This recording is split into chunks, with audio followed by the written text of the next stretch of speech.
வணக்கம். 24 பக்கங்கள் கொண்ட சூசைட் நோட், 1.5 மணி நேரத்திற்கான ஒரு வீடியோ ப்ரூஃப். இந்த நாட்டு ஜுடிஷியல் சிஸ்டத்தை மட்டுமல்ல, இந்த நாட்டு ஃபேமிலி கோர்ட்டை மட்டுமல்ல, எப்படி ஒரு பெண் நினைத்தால் தன்னுடைய கணவரை எப்படி வேணாலும் ஹெராஸ் செய்யலாம், எப்படி வேணாலும் பணத்தை பறிக்கலாம், ஒட்டுமொத்த குடும்பத்தையே நீதிமன்றத்திற்கு முன்பு பொய் கேசஸ்களை போட்டு சிக்க வைக்கலாம். ஒரு மிகவும் ஹார்ட் ரிஞ்சிங்கான ஒரு கதை பெங்களூர்ல இருந்து வெளிவந்திருக்கிறது. அதுல் சுபாஷ் என்கிற 34 வயதான ஐடி என்ஜினியர். உத்தரப்பிரதேஷ் ஜோன்பூரை சார்ந்த இந்த நபர் தன்னுடைய வேலை வாய்ப்பிற்காக பெங்களூரில் தங்கி வசித்து வருகிறார். இவருக்கும் இவருடைய மனைவியான நிகிதா சிங்கானியா 2019ஆம் ஆண்டு திருமணம் நடந்திருக்கிறது. ஒரு ஆண் குழந்தையும் பிறந்திருக்கிறது. ஆனால் மன ரீதியாக 2 பேருமே ஒத்து போகவில்லை. காலப்போக்கில் பிரச்சனைகள் உருவாக தொடங்கி இருக்கிறது. பிரச்சனை சண்டையாக மாறி ஒரு நாள் நிகிதா சிங்கானியா வீட்டை விட்டு குழந்தையை தூக்கிட்டு தன்னுடைய அம்மா வீட்டுக்கே போய்விட்டார். அங்க போனதற்கு பின்புதான் அடுத்த கட்ட ஹராஸ்மெண்ட் தொடங்கி இருக்கிறது. அதுல் சுபாஷ் இவர் மீது 8 to 10 பொய் கேசஸ்கள் போடப்பட்டது. அதில் பல்வேறு விதமான ஹராஸ்மெண்ட். அதை தாண்டி அதுல் சுபாஷுடைய குடும்பத்தினர்கள் மீது, அதாவது மாமா, மாமியார், தம்பி, இவர்கள் மீதும் வழக்குகள். ஜோன்பூர் உத்தரப்பிரதேசத்தில் நடந்த இந்த சம்பவம், ஜோன்பூர்ல தான் இந்த வழக்கும் போடப்பட்டது. அதுல் கடந்த 2 வருடத்தில் 120 முறை, ஒரு முறை 2 முறை அல்ல, 120 முறை இந்த ஃபேமிலி கோர்ட்டுக்கு வந்திருக்கிறார். பெங்களூர்ல இருந்து ஒவ்வொரு முறையும் லீவு போட்டு அங்க வந்திருக்கிறார். 24 பக்கங்கள் கொண்ட இந்த சூசைட் நோட்டில் அவர் என்னெல்லாம் எழுதியிருக்கிறார் என்கிற இந்த விஷயத்தை படித்து பார்க்கும் போது இந்த நாட்டிற்கக்கூடிய சிஸ்டம் எந்த அளவில் கண்மூடித்தனமாக பெண்கள் பேசுவதை மட்டுமே நம்பி ஆண்களுடைய அந்த அதிகாரத்தை, உரிமையை, அவர்களுக்கு கிடைக்கக்கூடிய நியாயத்தை பற்றி ஒரு துளி கூட கவலைப்படாமல் அவர்களை ஹெராஸ் செய்யக்கூடிய வேலையை மட்டும்தான் பார்த்து வருகிறது என்பது தெளிவாகிவிட்டது.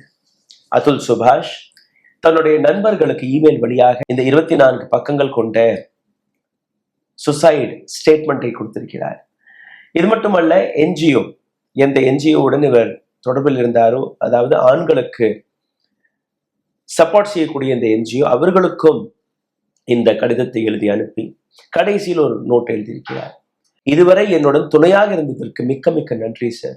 ஆனால் நான் இறந்ததற்கு பின்பு என்னுடைய குடும்பத்தினர்களுக்கும் என்னுடைய மற்ற நண்பர்களுக்கும் எந்த விதமான துயரும் வந்துவிடாதபடி நீங்க பார்த்து கொள்ளுங்கள்.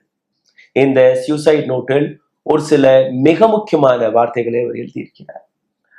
அதனால் இந்த லெட்டர்களை, இந்த வார்த்தைகளை கவனமாக பாருங்கள்.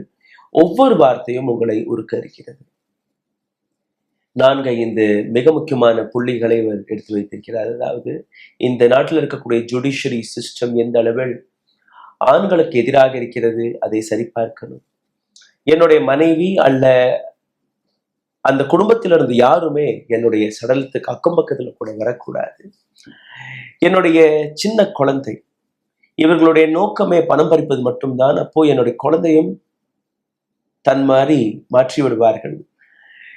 அவர்கள்ட்ட பணம் இல்லை என்றுதான் என்னிடம் பணத்தை கேட்டு மிரட்டி வந்தார்கள். அதனால் என்னுடைய குழந்தையை என்னுடைய பெற்றோர்களிடமே ஒப்படைத்து விடுங்கள். இதுதான் என்னுடைய கடைசி ஆசை. இதெல்லாம் எழுதி ரெக்கார்ட் செஞ்சு முடிச்சதுக்கு அப்புறம் இந்த நபர் உயிரை விட்டுவிடுகிறார். பெங்களூர்ல இருக்கக்கூடிய மஞ்சுநாத் ஏரியாவில் இருக்கக்கூடிய தன்னுடைய பிளாட்டிலேயே இவருடைய சடலம் கிடைத்தது. டிசம்பர் 9ஆம் தேதி நடந்த இந்த சம்பவம். இந்த ஒட்டுமொத்த விஷயத்தில் அந்த கடிதத்தில் என்னெல்லாம் எழுதியிருக்கிறார், அந்த கடிதத்தில் யாரெல்லாம் குற்றவாளியாக பார்த்திருக்கிறார்கள் நீங்க பார்த்தீர்கள்னா, நிகிதா சிங்கானியா அவருடைய மனைவி, நிஷா சிங்கானியா அவருடைய மாமியார், அனுராக் சிங்கானியா அவருடைய மைத்துனர், ஜோன்பூர் ஃபேமிலி கோர்ட்டின் நீதிபதி ரீட்டா கௌஷிக் மற்றும் அங்க இருக்கக்கூடிய குமாஸ்தா மாதவ். இந்த 5 நபர்கள் தான் என்னுடைய மரணத்திற்கான காரணம் என்று எழுதி சென்றிருக்கிறார். என்ன நடந்தது அதையும் நீங்க பாருங்கள். ஜஸ்டிஸ் ரீட்டா இவரிடம் செட்டில்மெண்ட்டுக்காக 5 லட்சம் ரூபாய் கேட்டபடியும் அந்த 5 லட்சம் ரூபாய் கொடுக்க மறுத்ததனால் அவருக்கு எதிராக மாதந்தோறும் 80,000 ரூபாய் மெயின்டெனன்ஸ் சார்ஜாக கொடுக்க வேண்டும் என்கிற ஒரு உத்தரவை போட்டதாக. இந்த ஒட்டுமொத்த விஷயத்தை நீங்க பார்க்கும்போது அவர் எழுதி சென்ற கடிதத்திலிருந்து ஒரு சில துண்டுகளை நான் உங்களுக்கு முன்பு எடுத்து வைக்கிறேன். ரொம்பவே ஹார்ட் ரிச்சிக்காக இருக்கும். மனதளவில் கொஞ்சம் வீக்காக இருக்கக்கூடிய நபர்கள் தயவு செய்து இந்த வீடியோ இங்கேயே ஸ்டாப் செய்து விடுங்கள். ஏன்னா உங்களால் அந்த ஸ்டேட்மெண்ட்களை கேட்கக்கூட முடியாது. நீதிபதி நிகிதா சிங்கானியா மற்றும் சுபாஷ் 2 பேருமே தன்னுடைய கேபினுக்கு அழைத்து சென்றிருக்கிறார். கேபின்ல இவர்கள் பேசிக்கொண்டிருக்கும் போது இந்த கேஸை ஏன் நீ செட்டில் செய்யக்கூடாது சுபாஷ்ட கேட்டிருக்காரு. சுபாஷ் கொடுத்த பதில், मैम ये लोग 1 करोड़ की डिमांड कर रहे हैं आपके इंटरिम मेंटेनेंस के ऑर्डर के बाद, अब ये 3 करोड़ की डिमांड कर रहे हैं. मैडम இவங்க 1 கோடி ரூபாய் கேட்டு மிரட்டி வருகிறார்கள். அவ்வளவு பணம் என்கிட்ட இல்லை. நீங்க கொடுத்த அந்த இன்ட்ரிம் ஆர்டர் 80,000 ரூபாய் மாதந்தோறும் நான் கொடுக்க வேண்டும் என்று கூறியதற்கு பின்பு இவர்களுடைய டிமாண்ட் இன்னும் அதிகரிச்சு விட்டது. இப்ப 3 கோடி ரூபாய் கேட்கிறாங்க. எப்படி எங்க போவேன் இந்த 3 கோடி ரூபாய்க்கு? அதுக்கு நீதிபதி, அப்போ உன்கிட்ட இருக்கும் இல்லையா 3 கோடி ரூபாய், அப்பதானே கேட்கிறாங்க, இல்லாம கேட்கிறாங்க. இதுக்கு சுபாஷ் கொடுத்த பதில், मैम आप पिटीशन देखिए, इन्होंने कैसे कैसे इल्जाम लगाए हैं मेरे और मेरी फैमिली पे, कितने सारे केसेस डाले हैं, मुझे मेरे बच्चे से नहीं मिलने दे रहे हैं, ये खुद घर छोड़कर कर गई है, मुझे और मेरी फैमिली को हरास कर रही है, मुझे बेंगलोर से जौनपुर आना पड़ता है. मैडम நீங்களே அந்த பெட்டிஷனை படிச்சு பாருங்க மேடம். எவ்வளோ பொய் கேசஸ்களை என் மீது, என்னுடைய குடும்பத்தின் மீது இவர்கள் போட்டிருக்கிறார்கள். இவர்கள் என்னுடைய குழந்தைய கூட கண்ணில் கூட காட்டுவதில்லை, என்னை சந்திக்க விட மாட்டேங்கிறாங்க. ஒவ்வொரு முறையும் நான் பெங்களூர்ல இருந்து ஜான்பூர் வர வேண்டியதாக இருக்கிறது. என்னை, என்னுடைய குடும்பத்தை இவர்கள் ஹெராஸ் செய்வதற்காக தான் இந்த வேலையை பார்க்கிறார்கள். அந்த அறையில் நடந்த இந்த இன்சிடென்ட்டை ரொம்பவே தெளிவாக சுபாஷ் எழுதியிருக்கிறார். அதற்கு நீதிபதி கொடுத்த பதில், तो क्या हो गया, डाल दिया तो तुम्हारी बीवी है. அப்ப என்ன ஆச்சு? உன் மனைவி தானே, கேஸ் தானே போட்டிருக்கா, வேற எதுவும் செய்யல இல்லையா? அது அதோட அதிகாரம், போடட்டும், இதுல என்ன இருக்கு? அதுக்கு சுபாஷ் கொடுத்த பதில், मैम आप अगर NCRB national crime record bureau of India का डेटा देखो तो आदमी सुसाइड कमिट कर रहे हैं फॉल्स केसेस की वजह से. मैडम நீங்களே national crime record bureau of இந்தியாவுடைய டேட்டாவை எடுத்து பாருங்கள். இது போன்ற பெண்கள் போடக்கூடிய தவறான வழக்குகளை வைத்து எத்தனையோ ஆண்கள் சூசைட் செய்து கொண்டிருக்கிறார்கள் என்றும் ப்ளீஸ் இதையாவது கவனமாக பாருங்க. அதுக்கு இந்த நபருடைய மனைவி அதே கோர்ட் ரூமில் நின்று கொண்டு, तो तुम भी क्यों सुसाइड नहीं कर लेते, அப்ப நீயும் ஏன் சாக மாட்டேங்கிற, நீயும் தற்கொலை செஞ்சுக்கலாமா இல்லையா? இதை கேட்ட நீதிபதி சிரிச்சுக்கினே, சரி போமா, வெளியில போய் நில்லு, நான் கூப்பிடுறேன்.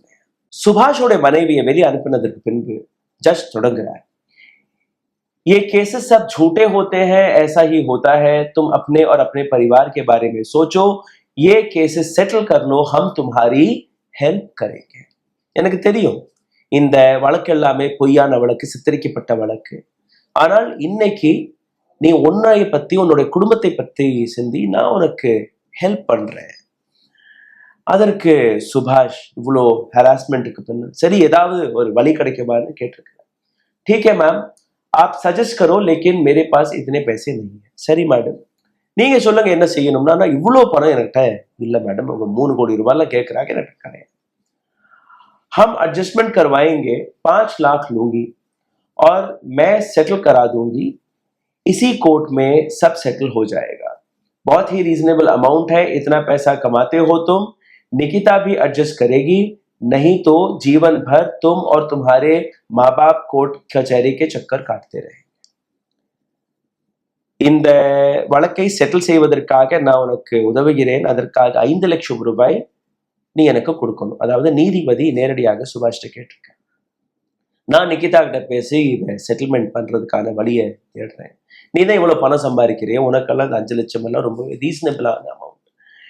நான் சொல்றது ஒத்துக்க இல்லைன்னா நீ உன்னுடைய குடும்பத்தினர்கள் வாழ்க்கை முழுவதும் இது போன்ற கோர்ட் கேசஸ்லயே நீங்க அலைஞ்சிட்டு இருப்பீங்க, செட்டில்மெண்ட் எல்லாம் நடக்க. அதுக்கு சுபாஷ் கொடுத்த பதில், மேம் मेरे पास इतने पैसे नहीं हैं, हमारे पास सारे एविडेंस है, मेरी वाइफ के क्रॉस एग्जामिनेशन में कितनी बातें निकल के आई, आप हमारा केस मेरिट पे सुनो. மேடம், என்னோட இவ்வளவு பணமே கிடையாது. கிராஸ் எக்ஸாமினேஷன்ல என்னுடைய மனைவிக்கு எதிராக எத்தனையோ விஷயங்கள் வெளிவந்தது. இந்த வழக்கை நீங்க மெரிட் பேசிஸ்ல கொஞ்சம் விசாரிங்க மேடம். அதுக்கு நீதிபதி கொடுத்த பதில், ठीक है, तुम्हारा केस मेरिट पर ही सुन लेंगे, तुम बाहर जाओ. சரி, உன்னுடைய வழக்கை இதுக்கப்புறம் மெரிட்லயே பார்த்துக்கலாம், நீ வெளியில போ. அதுக்கப்புறம் நீதிபதி எழுதிய அந்த வார்த்தை, மாதந்தோறும் 80,000 ரூபாய் இந்த பெண்ணுடைய மெயின்டெனன்ஸிற்கும் அந்த குழந்தையுடைய மெயின்டெனன்ஸிற்கும் ஜான்பூர் போன்ற இடத்துல நீ கொடுத்தே ஆகும். அடுத்த வரிகள் அவர் எழுதுகிறார், நிகிதா சிங்கானியா, அதாவது அவருடைய மனைவி பேசும்போது, அரே तुम अभी तक मरे नहीं क्या, இன்னும் நீ சாகலையா, मुझे लगा आज तुम्हारी कब्र में आएंगे, இன்னைக்கு உன்னுடைய சமாதிக்கு தான் நான் வருவேன்னு நான் நினைச்சேன், ஆனா நீ உயிரோட தானே இருக்க. उस दिन जज को कहा करोगे बोल के तुम भाग गए. அன்னைக்கு நீதிபதிக்கு நீ ஏதோ பேசிட்டு மெரிட் கேசஸ்ல நீ பேசிட்டு போகணும், நீ ஓடிட்ட, இனி என்ன பண்ணுவ. அதுக்கு சுபாஷ் கொடுத்த பதில், मैं मर गया तो तुम लोग पार्टी कैसे करोगे, நான் செத்துட்டேன்னா நீங்க எல்லாம் எப்படி பார்ட்டி கொண்டாடுவீங்க, எப்படி கொண்டாடுவீங்க. அதுக்கு நிஷா சிங்கானி, அதாவது இவருடைய மாமியார் கொடுத்த பதில், तब भी चलेगी दोस्त, சிரிச்சுட்டு அப்பவும் எங்களுடைய பார்ட்டி நடக்கும், तुम्हारा बाप देगा पैसे, உன்னுடைய நீ செத்துட்டா கூட உன்னுடைய அப்பா இந்த பணத்தை கொடுப்பார். पति के मरने के बाद सब वाइफ का होता है, புருஷன் செத்துட்டான்னா அனைத்துமே பொண்டாட்டிக்கு வந்துடும், மனைவிக்கு போய் சேரும்.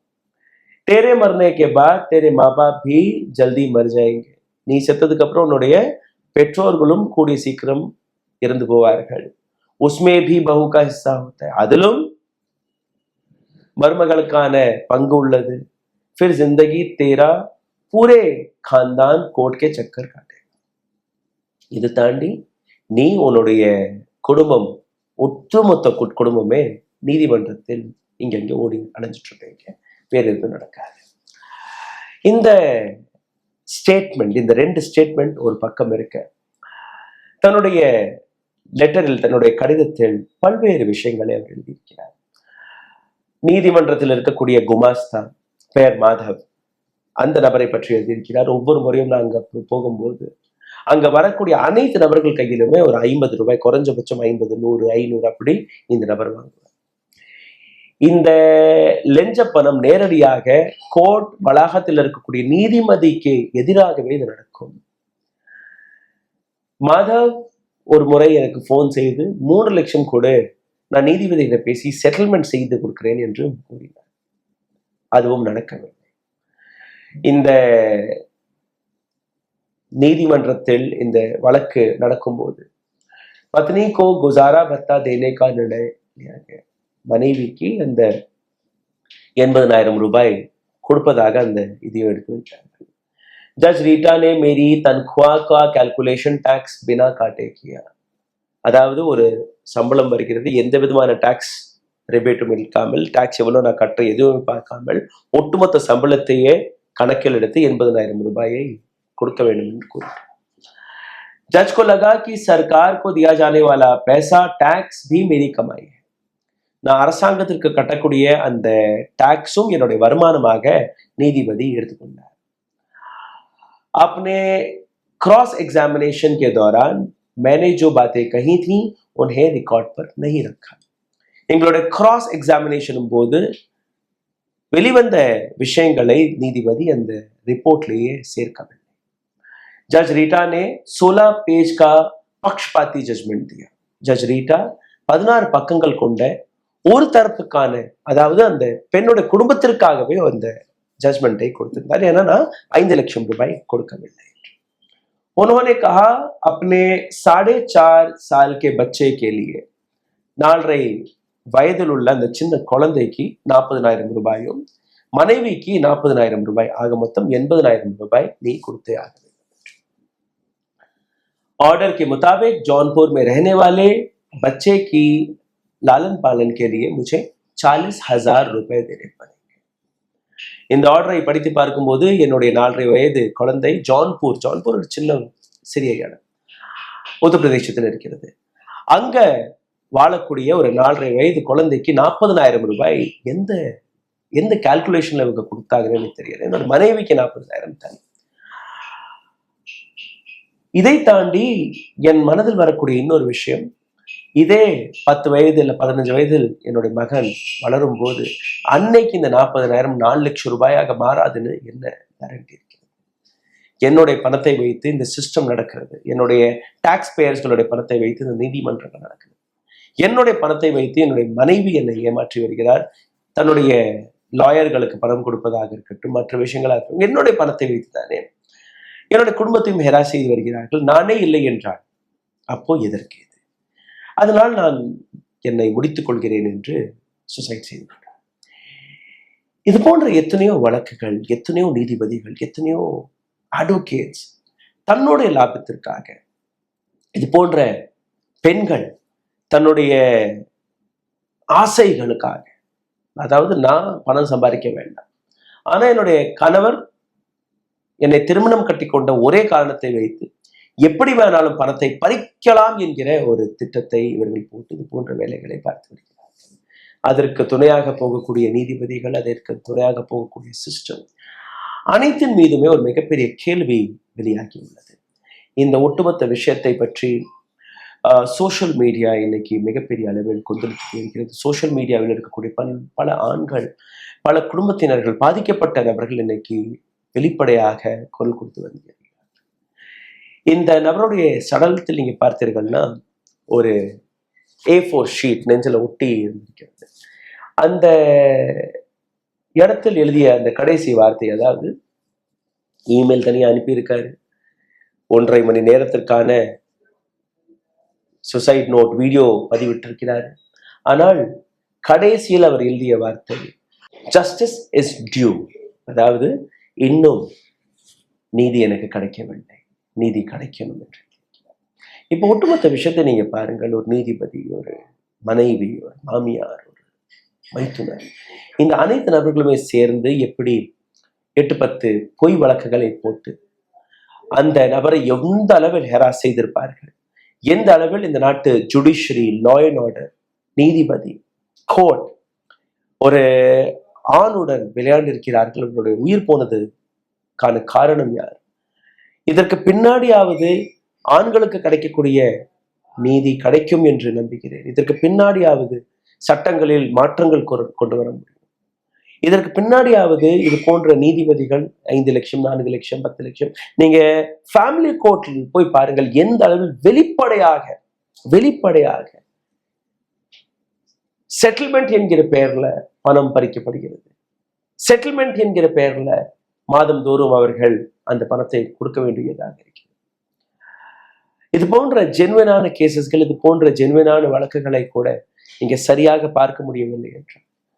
இந்த நாட்டில் எதற்காக ஒரு நீதிமன்றம் இருக்கிறது? எதற்காக ஃபேமிலி கோர்ட் இருக்கிறது?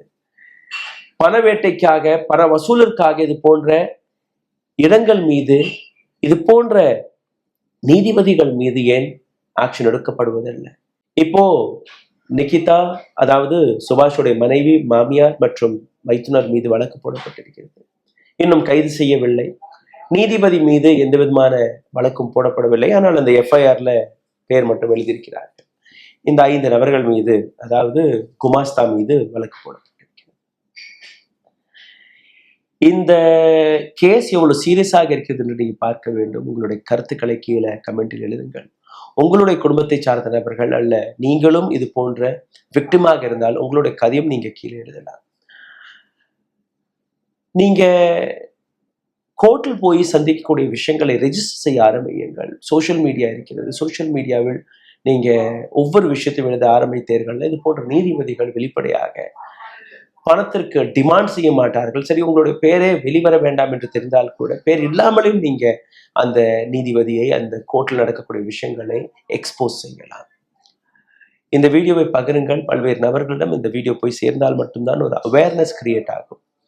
இந்த சேனலை சப்போர்ட் செய்ய நினைக்கக்கூடிய நபர்கள் தயவு செய்து உங்களுடைய ஆதரவை தெரியுங்கள், கமெண்ட் எழுதுங்கள், லைக் போடுங்கள், ஷேர் செய்யுங்கள். இதை தாண்டி இந்த சேனலை சப்போர்ட் செய்ய நினைக்கக்கூடிய நபர்கள் கீழே எழுதியிருக்கக்கூடிய யூபிஐ ஐடியிலும் உங்களுடைய ஆதரவை தெரிவிக்கலாம். நன்றி, வணக்கம். ஊடகம் கார்ப்பரேட் அரசியல்வாதிகளின் கைப்பாவையாக அடிமைகளாக இருந்தது போதும்.